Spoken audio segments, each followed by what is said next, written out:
Okay. Ooh, that's very official. Yeah. Yes. Yes. Well, that's so we can't trick some, it's like No, everybody not got, claim we don't know. yeah, because you can't take that into court later if they didn't know.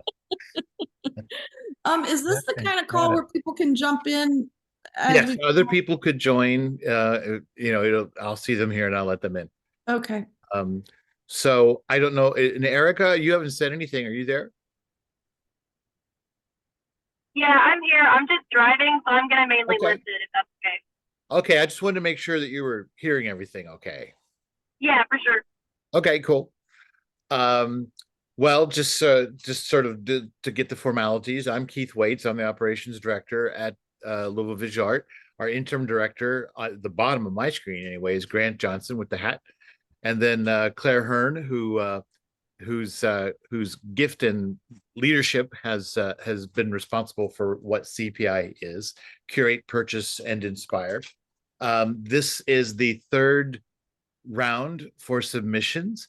The first round was the three projects were completed by Chantrice Martin, Bianca Vaughn, and Ada Asanjo. And right now there's a cohort of two people that are sort of in the later stages. They haven't finished yet, but they're in the later stages of their projects. And that's Julie Leidner and Julia Youngblood. So the idea, I'm just going to belabor a little bit of the obvious for those of you who've read it, of course, is that the idea is for somebody who is not necessarily a professional curator or a credentialed curator. You don't have to have a degree. In fact, if you are working as a curator, you're ineligible. So it's people who have a good idea about putting together an exhibit that will then be housed in a nonprofit, a community nonprofit here in the Louisville area, and they are given an honorarium, and they are also given a budget to buy art from Louisville artists.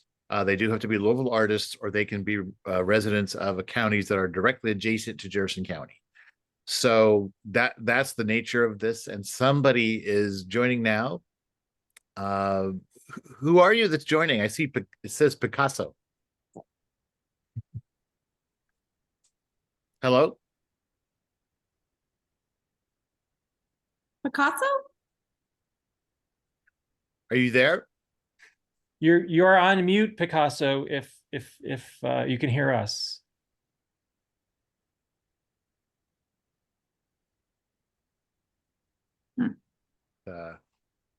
Okay.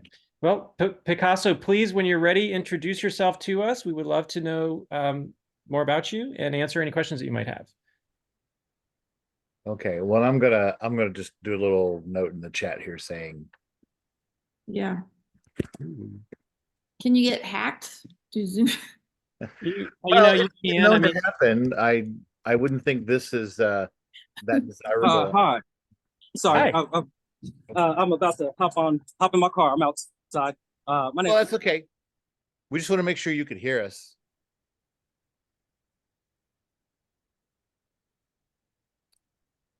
Okay. Well, I think we go on and continue. I think we can go on. So, Yeah. well, that's sort of just the general rundown of what it is. And so I mean, part of what this is for is to see if people have questions.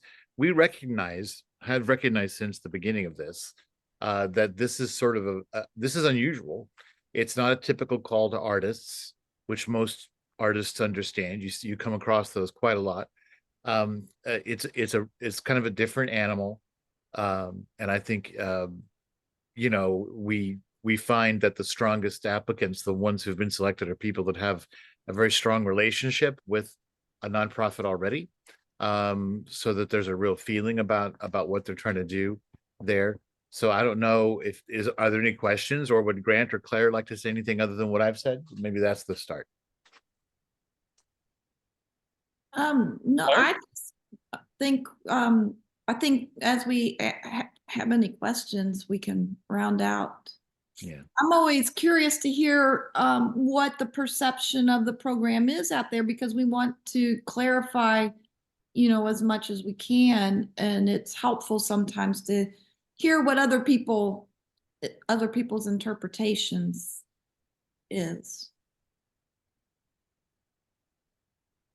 Well, Anne, would you like to talk a little bit about what your application is this year? Sure, I'd be happy to. So just to address Claire's, direct question, at least my perspective or my perception, is just what you said, is that it's an opportunity to, without being an accredited curator, but for my part, like being somebody who's been around that type of work for a long time, this is really intriguing for me. So I've done merchandising and development, and I've done interior design, and I'm an artist. So I've done like all of these sort of things around it, which makes this different animal really appealing to me. So the idea of curating, it's something that I do like for others and in my home, but the idea of doing it for our community is really exciting. And then this year, to answer your question, Keith, I'm really, fond of the Earth and Spirit Center, the Passionist Earth and Spirit Center on Newburgh Road. It's a very large campus, and they're committed to really bringing mindfulness as a tool to lead people towards earth care and social justice, and essentially just to feed a flourishing community. And I started taking meditation classes there, I don't know, 5 or 7 years ago, but I love what they do. I love what it leads to. I did, beginning meditation is very accessible. And then I went on to do insight meditation and cosmology, like consciousness and sort of like the new earth. But every time I say cosmology, I have to think for a second and make sure I'm not saying cosmetology. Because it's not about makeup. Anyway, having taken all of these classes and just stayed in touch with the director, I've wanted to do something there. They don't have a lot of space, but they've been in the process of building this spiritscape to the side. And they have these walking trails already. And so I worked closely with Marion Ballantyne and worked with the people who have the say over sort of what goes into their spaces outdoors. Because as reticent as they were to host indoor art, they were super excited about the concept of having some, earth art. So maybe it's sculpture, but there's also this idea of earth art where you use, site-specific installations, and you scape the land, or you use found objects and natural objects to create things that would invite this sort of connection to the natural world. So what the Earth and Spirit Center is trying to do through their classes, I would argue potentially we have the option to bring, or the opportunity to bring, people who are interested in art or people who are interested in doing this on their own time. They would come to the outdoor trails and spaces and be able to walk the property and get connected to that sort of bigger world and silence through art, right? We would sort of amplify the message of the Earth and Spirit Center through art. Anyway, that's sort of, I may have written a longer, more, direct version of it, but that's the gist of, that's the nonprofit and why I want to do it. And what kind of conversations have you had with them about the potential project? I've spent a lot of time with Miriam Ballantyne and I. So I worked on the art, and she gave me some good statistics about what, the numbers that the Earth and Spirit Center is serving in the community, and some really clarifying objectives. So we worked on she sort of gave me that, and then I amplified the art piece. But I've sat down with Kyle, the director, and then the person who manages the trails, and then Olivia, who's sort of a project coordinator. So I've had 2, 3, 4 meetings with Miriam, and then a couple with the other folks just to sort of make sure everybody's on the same page. Because it is a preserve, it's a wildlife preserve. So we would want to be, that would be its own sort of conversation and discussion. But they're really very open to it and excited about the prospect. Have you given much thought to the long-term maintenance or tending to the art over time? I mean, we sort of think of these exhibits as having a life of several years, maybe 8 to 10 years. But when you're putting things out in nature, there are different things that come to impact that. What have you given a lot of thought to that? Yeah, I've definitely given some thought to it.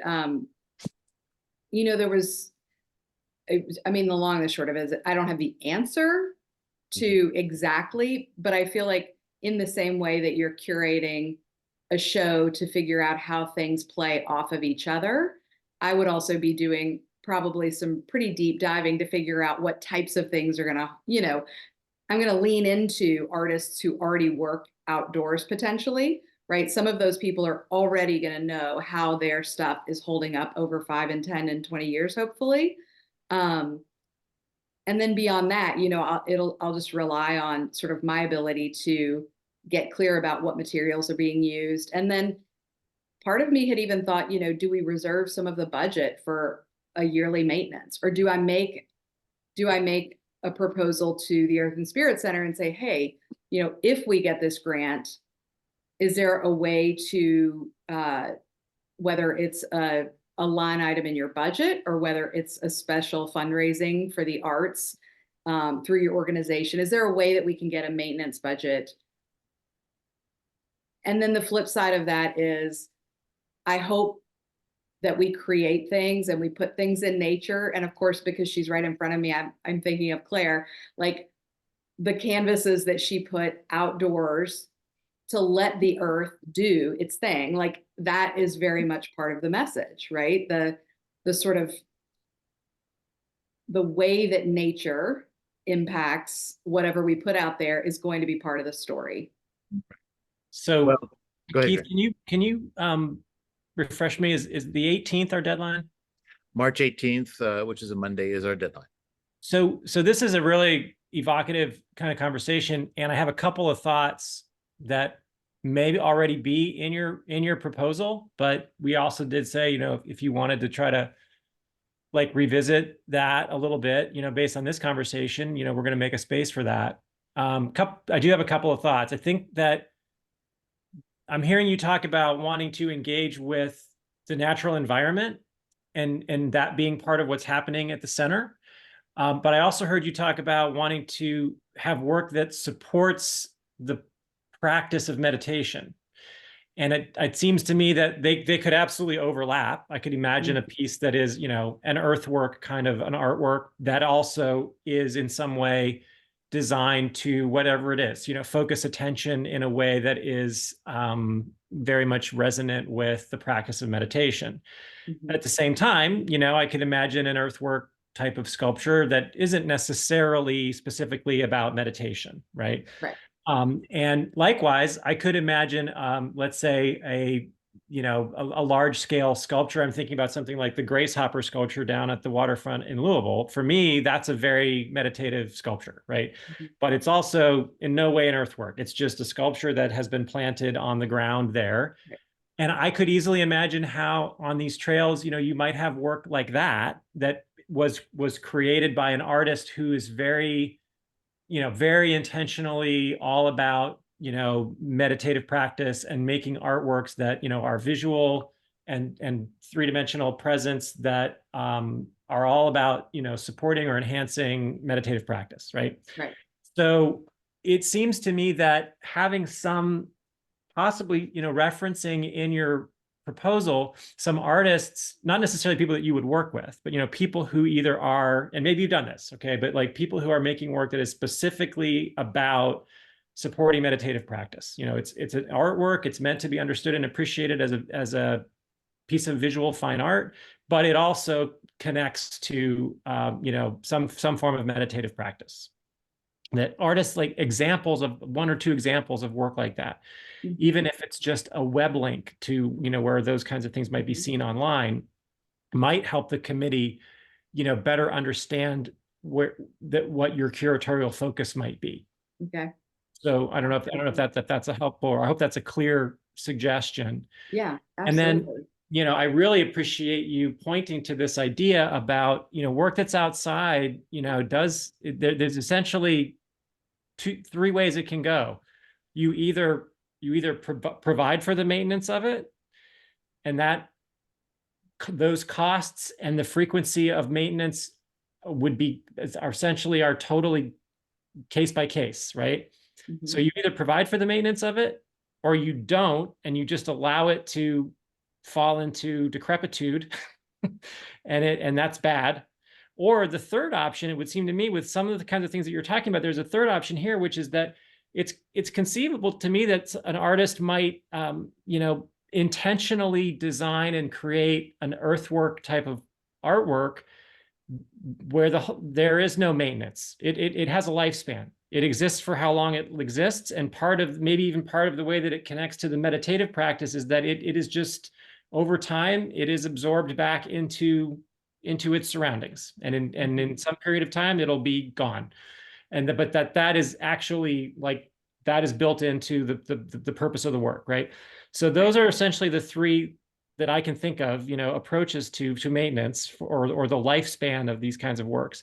Yeah. And I think, maybe if that prompts you to think about this in a certain kind of way, that might be, I don't know, maybe there's a sentence or 2 that goes into your narrative or your proposal that addresses those things. Yeah. And I would add hopefully I the did. idea. Like, I don't know if that's something that is missing. I'll go back and look, but I feel like we addressed that a little bit. Like, one of the things that we wanted to make sure of was that they took into account, when creating work, the environment and how it would hold up with rain, temperature changes, et cetera.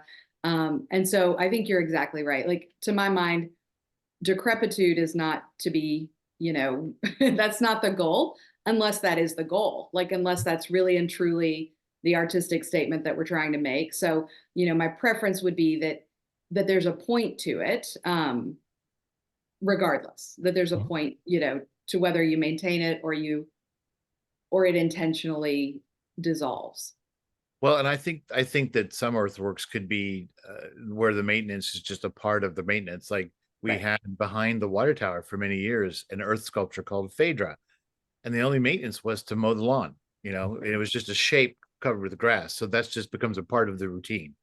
So Right. that's another way to think about it, is that if the maintenance is just folds right into whatever is the maintenance of the grounds or the Yeah. area in the first place. But this might also be something that's on Keith's mind, and I think it's worth saying it out loud, and I think Claire would agree with this too. So getting into the nitty-gritty of, like, exactly what happens when we either purchase a work that already exists or we commission a work, technically LVA owns the work. Right. And it is on permanent loan or indefinite loan to the nonprofit partnership. So we haven't, and maybe I'm wrong, I don't know, maybe we have, but I can't think of any situation that we've had yet where we have had to think about this kind of ongoing maintenance. And I think Right. it's not, so I guess, but you had said something about maybe asking the nonprofit to think about that.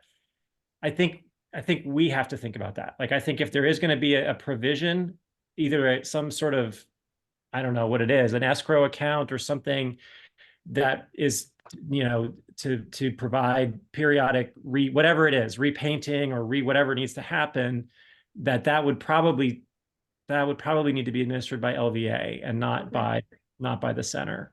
That makes Because sense. one of the ideas too is that the money is not meant, because we've had this come up. If I only spend 75% of my budget, can I simply donate the money? And no, we really don't want to have a donation to the nonprofit. Not that we don't want to be supportive of the nonprofit, but Right. that's No. not the idea of how the program is supposed to work. And I would say, even if these questions aren't all fully addressed in the application, the first application, it would certainly come up in, when we're narrowing things down. And we have had a proposal in the past that did include some outdoor work, and it for different reasons, it became problematic. And so we weren't able to follow through with that particular project. So it would be something we would definitely have to address and resolve before, really committing to the project. Sure. But I mean, that's not at all to say it can't happen. I think it's exciting. I think this idea I mean, I love the commissioning work that's very much cited in a specific place. I think that's all really strong. I mean, I guess the only thing is I'm sitting with this right now is I think probably, work of that type that would have would be an easier lift to maintain would probably be easier for us to contemplate. Yeah. I just would love to address one of the specific things you asked about, Grant, which is the art which happens to be meditative versus art that is intended for meditation, right? Which is a really interesting. So I'm a landscape painter. Like, I actually feel like my work feels meditative to me. It's not a meditation piece, but it's a meditation of sorts to me, which I hope translates, if that makes sense. Like you said, that work is peaceful. But in a very literal sense, I'll share that one of the things that the Earth and Spirit Center had on their books to create, which pre-pandemic I was really personally excited about, was a labyrinth, right? There's one in Chartres in France. There are two locally, one in the basement of the Crescent Hill Baptist Church and one at the Presbyterian on the grounds there of the Presbyterian Seminary, which I always used to go and walk, and I'd take my kids. And well, they scrapped it during the pandemic. And then in the process of getting the Spiritscape going, they couldn't come to some sort of resolution with, I guess, the land for the Passionist over here, and then the Earth and Spirit Center over here. So there was back and forth about where to put it and then who pays for it and all the things. And I couldn't help thinking that I would really love for an artist to take that on. It's fine if you build it out of bricks, but how many interesting and cool things could happen, with a labyrinth? And that was, with earth art. And that's something, to my mind, like, just to take the maintenance piece of, you would replace a stone, but you might not have to, you wouldn't be painting it every year. You might have to replace a brick or a stone or whatever the material is. But yeah, I mean, that makes me think about a couple of things that you might already be aware of, but that might be interesting to investigate if there's more to learn. So you might be aware of this, and I'm certainly not an expert. I think there are some people. I think I know some people who know some people who are, but there's this whole profession of wall builder. Are you familiar with this? And it's like particularly prominent in the British Isles. Okay.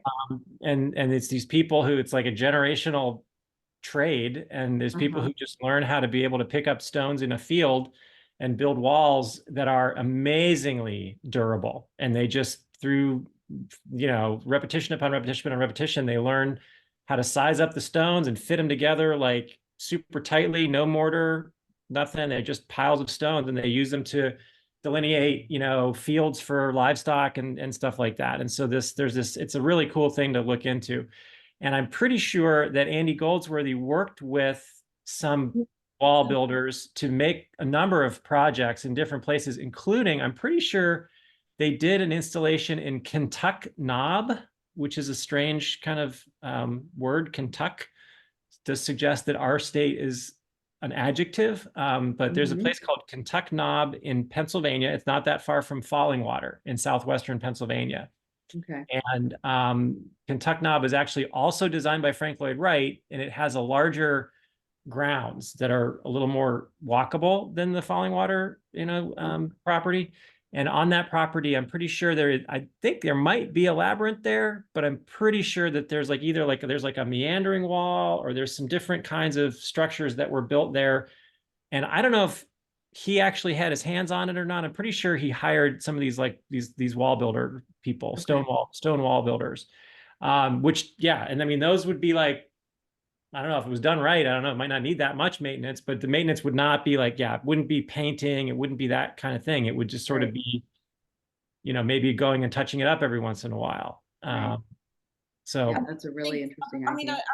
I love labyrinths. I do think, this is geared towards supporting local visual artists. Of course. And so, it might be kind of treading a fine line, Right. We don't Maybe want to be prescriptive. Yeah. utilitarian in one sense, but that truly, truly could have a lot of artistic bent to it. Yes. I just think that it would be something that would really have to be, thought out.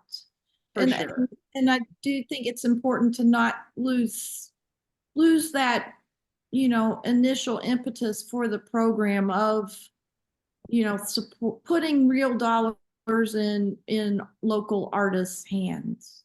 Yes. Yes. I Um, hear that for sure. And I yeah. also wouldn't want to be prescriptive, right? Because I'm very aware that, they have needs or interests over here. Yeah. The Louisville arts community has needs and interest over here. I Mhm. have just a perspective. That's what I would bring to the conversation is I would go on a little bit of a faith walk and see who's out there and what they're doing. And, I would just want to basically go on a discovery, essentially field trips to figure out who's doing what and then bring them together and make a story. And so, I mean, that's what I see my role as. So yes, you're absolutely right to point out the impetus. My brain went there because I was like, I've always been so personally fascinated with labyrinths. And I think there are really cool things that could be done, but yeah, I would never want to prescribe it. It might be something that, doesn't follow the prescribed labyrinth pattern, or it's contributed to by a number of different artists. So one section looks very different from another section. I don't want to be a negative nanny. No, not at all. I need, it helps me, I'm so appreciative that you all are taking the time to chat with me. I don't want to dominate everything. I just am, But these are good questions. any feedback is really helpful, But let's invite Erica. I know you said maybe you're in the car, and we've got another person who's joined. We really want to answer any questions others have. Yeah, I have like two main questions. So you all had mentioned commissioning someone to do something. So I mean, like, is that like it's let me start over. I wouldn't want to have a whole project that was focused on commissions, but I do think that like so far as what I'm thinking, I really want to focus on amplifying like print voices and like really bringing printmakers together. And I think that I would love to empower people to make print. Like I have an event coming up where I'm gonna like make print knowledge very accessible. And I think it's often very inaccessible. So I mean, like, could money be spent towards like empowering people to make things, or should I have like artists in mind, or like how does that work? Well, commissions are very acceptable. Just to sort of put it in that term, I mean, we've had those in previous projects and they're a part of the current projects. I would say most of the work has been the purchase of existing work, but we've had, I'm trying to think, Claire, but I think we've had at least 3 or 4 different projects that have commissioned people to do certain work. We have, and the one thing we did have a project proposed that involved it kind of crossed the line into a community active grant sort of line that wasn't necessarily, commissioning artwork from artists who are practicing artists is different than running a program to Right. a community, so to say. So, right. So if you wanted to use the money to run a print class or workshop or something like that, that's not really the idea.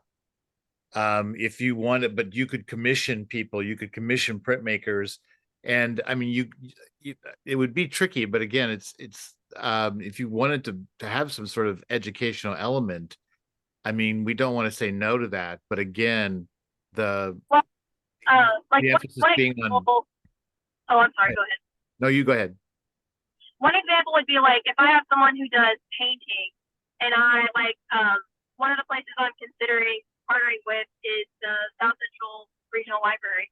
And I know that they have a whole makerspace. So if I take someone who's a painter and I show them how to use the CNC cutter and they like translate something into a print using like woodcuts, CNC cutting, or a graphic designer and like introduce them to print. So it's still an existing artist, but again, kind of like showing them local resources and like a new medium to like kind of express existing, like bodies of work. Like, would that be considered quote a commission, or is that more of a workshop? Yeah, I see you're treading a fine line A there. little bit of, it's a little bit of both. And I think, Erica, my response to that would be, I think a proposal might be a little stronger if it is about engaging artists in modes of work that they are already, in which they are already masterful, if that makes sense. I mean, you know what I mean? I think in a sense, you're sort of adding a layer in terms of what you're trying to accomplish, which has to do with, it's laudable. I'm totally behind it. I'm a printmaker myself. Everybody should be making prints. If they're not, right? But kind of adding this other layer of trying to teach people about printmaking and then get someone who's, already an accomplished painter to make prints for this project. I feel like that is maybe a few too many components in terms of the strength of a proposal. So in terms of commissioning a printmaker to make a print, I think that totally could work very well. But I do think it's kind of, as Keith was, I think, kind of moving in this direction too. It's a lot. That's a lot of moving parts. That's my perspective. I'd like to hear what Claire and Keith have to say about that. Well, and I also want to say, if you're talking about a partnership with Louisville Free Public Library System and that location, because it's got the Collider residency, that starts to be a tricky bit of business too. I don't know, because it's because they have resources and budgets. One of the missions here is to work with a community nonprofit that will never be able to do this kind of project, perhaps, right? And to provide the curator the money and then the budget to do that. But like we also recognize that, for example, you could go and say, I'm going to do it with this very large budget medical facility. That's a health nonprofit. We're not going to ever do that. We're not going to let somebody do a project for a multi-million-dollar nonprofit. So, and I'm not saying the library doesn't struggle with its budget, but that starts to dip into a relationship with another institution or agency that may not be the best fit for CPI. And when we're looking at a range of applications, that's the kind of questions we're going to ask if something moves out of, if it starts to be partnered with somebody with that kind of resources, then probably that might not be at the top of the list. I don't mean to be like trying to tell you, predict the future, but we have had those kinds of conversations in the past about the nature of the nonprofit that's being partnered with. Yeah, I was gonna say, I was thinking that too, Keith, so. I mean, I love the library and I love the Collider residency, but I don't think that's where CPI should A go. lot of great groups out there, it's just, we just have to be kind of targeted about what we're doing.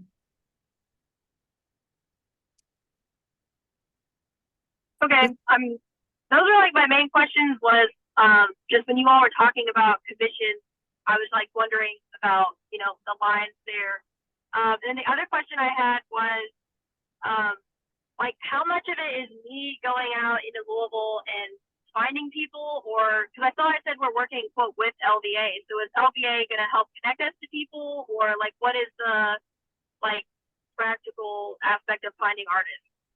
Well, the first cohort had a they actually did like a salon, which was their idea. The first cohort just sort of banded together and decided to do this, and which they invited a bunch of different art. It's kind of an open invitation, and you had to register. The current cohort has done their own legwork. They had some pretty considerable knowledge of local artists already to sort of as a starting point. We certainly want to help you in whatever way we can. And the process involves meetings and different kinds of things. But I think part of it is if you're going to do the work of your curator, that's kind of what I think a curator does. Is it might mean you go to individual artist studios, but if you have a creative way you want to try to draw artists to come together, we support that. And you could use our space or whatever. We're open to those kinds of ideas. And just to be very clear, I just want to be very, very clear. We are not expecting that you are already a curator. So we are here to support or like already an experienced curator, let's put it that way. And so we are here to support your to some extent, your discovery and your process of mastering, the work of a curator.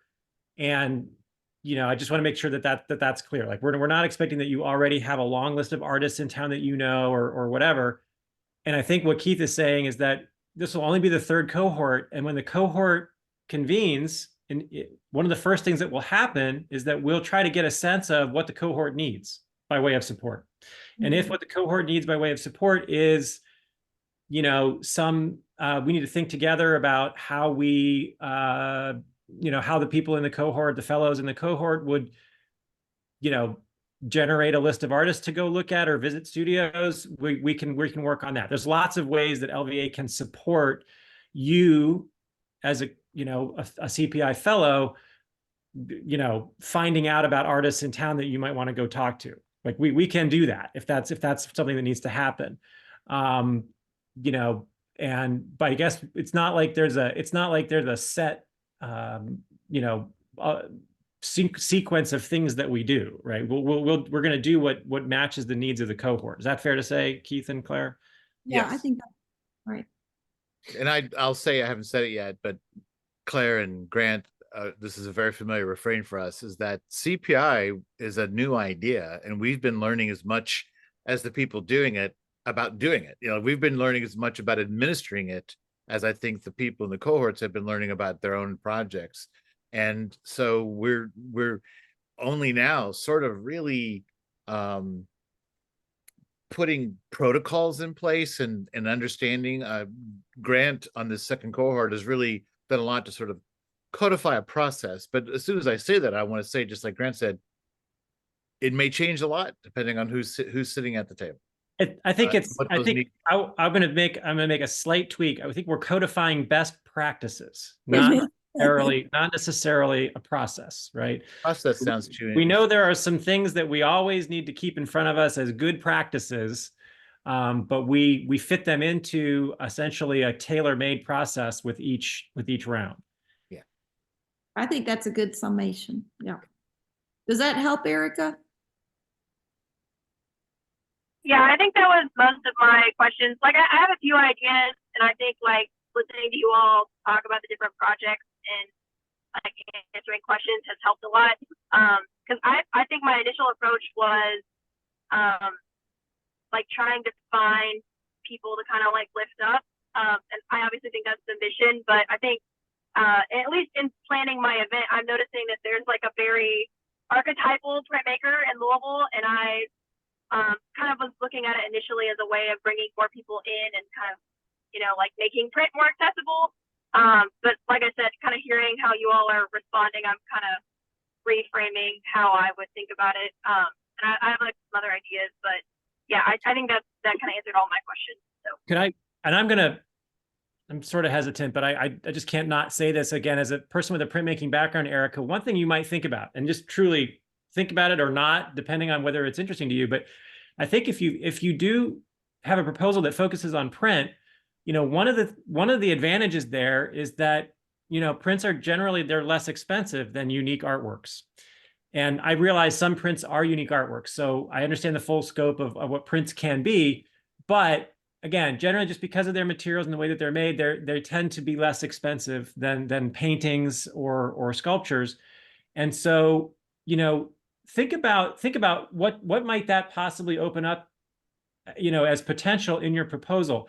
It would have to be thought through, and it might or might not work, but like, it might be that you can actually curate a body of work, all of which is not on display all the time. And maybe you build in, some way for the work to cycle. Now you'd have to plan for it. You'd have to figure that out. But like, prints have these advantages. They're not that hard to move around. They're not that hard to hang or replace or things like that.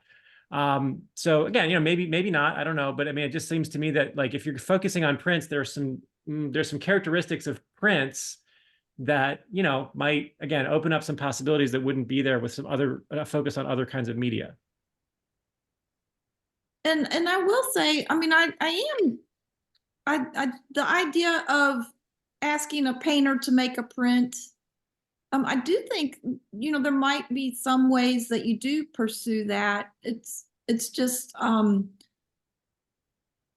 maybe that's, I mean, I don't know what that would be exactly, but I wouldn't say that that's a non thing to do. Well, and another way to think about that is like, the model that's out there in the world is that many painters are sent to print shops to make prints. And that doesn't mean that the painter themselves, does the technical part of the printmaking. It means that they work with a printmaker. And so maybe that's a model that you can look at, Erica, is you could find a printmaker who's willing to collaborate with a painter. You know what I mean? To somehow either translate some imagery that's already exists into the print medium, or to create, new imagery in the print medium in a collaborative way. Like that seems to me like that might, I don't know, have a better chance of success in the time scale that we're talking about. Because people have different learning curves. So asking the printmaker to learn how to become asking the painter to learn how to become a printmaker might take longer than we have. Right. That is a good point, because I mean, it is a year-long program, but the first, that's part of the application, then the speaking with the curators a couple of different times, meeting, and then starting to really go out into the community and look for the artwork. So the actual looking for artwork and working with artists is probably 6 months, would you guys say? Yeah. About approximate, I mean, it's going to vary project to 4 project. 6 months, maybe, depending on the person and what they're after. Mhm. And Well, I was also going to say, if you have any other questions that don't get, as you start to work on the application, always feel free to reach out. yeah. But I was going to invite our other guest to sort of speak up and introduce themselves and see what they want to ask. Yes. Ex Moyo. Oh, hi, sorry. Hi, my name is Moyo. Thank you guys for allowing me to hop on this live. I have not purchased, but I have submitted before, and I guess my main question would be, what kind of nonprofits would, and I think you somewhat answered this just a second ago, but what kind of nonprofits would be out of that you would not work with? I think, well, the list that we wouldn't work with is shorter than who we would. But Okay. for example, I wouldn't think it would be a good idea to try to work with a visual art nonprofit, or maybe any arts nonprofit. And again, I don't want to rule somebody out, because you could find an exception to that probably. But I would say, if you look at who the projects that have been selected have been much more community based. La Casita Center, Cabbage Patch, Settlement House, I'm going to forget somebody Play here. Cousins, Play Cousins Collective, Dreams with Wings. Hildegard. Dreams with Wings. Yeah, so that they've you know they're working with communities or youth, or you know they have, you know, they're doing something other than the arts, and they may indeed have art programming in their work, but that is, and so that this collection of art that they are allowed to have for an extended period of time, there's really no shut off date for it. You know, that it's something special that they could only have happen because of this program. Yeah, Con- and I would say I would add to that list, and this would be like Keith said, a very short list, but like I'm thinking about like the United Way. The United Way has the resources to put art in their fairly nice facility. You know, they're a worthy organization for sure, but they just don't need the help, you know, in the same way that Right. some other organizations do. And also, you know, just the geographic boundary of Jefferson County. And then the other thing I would say too is it is generally a community-based organization that we like to have the partner organization be, but it can be, you know, like the Hildegard House treats a very, very, you know, small percentage of our population, a very targeted group. So it's not that we're necessarily looking for an organization that targets large numbers. It's just that it's an organization that has a community that would appreciate having artwork in their space. Yeah, Okay. and I mean I would also say it's going to strengthen a proposal if you can speak to already having a relationship with the organization that you're hoping to partner with. It's not a requirement, you know, but I mean, I hope it's fairly straightforward to say that, like, if you already know some people and you've already been able to have some conversations with them, that's probably going to strengthen a proposal. Okay. Just that you know that that organization would be receptive to the idea. Oh, absolutely. Absolutely. Yeah, I no think doubt. having that conversation, because I mean, you don't want to waste your time on a proposal if there's reasons why they won't or can't do it. Right. Okay. Yeah, that's basically my question. Everything else has been you guys have done an excellent job of explaining. So Oh, good. thank you.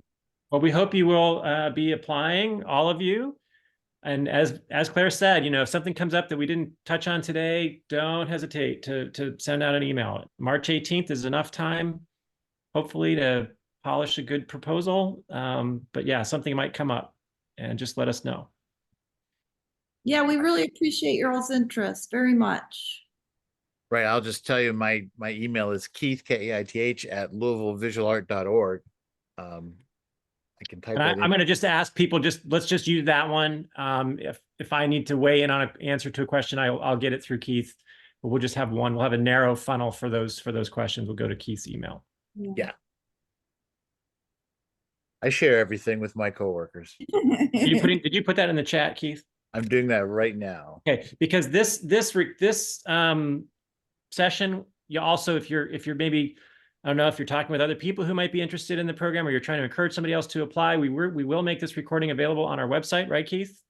It's being recorded, so I hope I'm right about that. Yeah, we're recording this, and we'll probably have it on social media maybe right away, and then post it we'll find a place to post it to the CPI page on the website. So you can go back and reference it. You can reference that email will be on there, and you can point people to it. It might be valuable for them to hear what we talked about. But yeah, get the word out. We want people to know about CPI. We want to field lots of different kinds of applications and projects. We want it to be diverse, and we want it to continue to, you know, evolve in lots of different directions. I think at least that's what I'm hoping for. Yes, I concur. Thank you all. Yeah. Yeah, thank you guys. Yeah, thank you. Well, then, if nobody else has any other questions or comments, I'm going to end the meeting, and thank you all for being here. Any last words? Thanks, everyone. Really appreciate it. Good luck with your work. Yes, definitely. We're excited. Bye-bye. Bye. Bye-bye.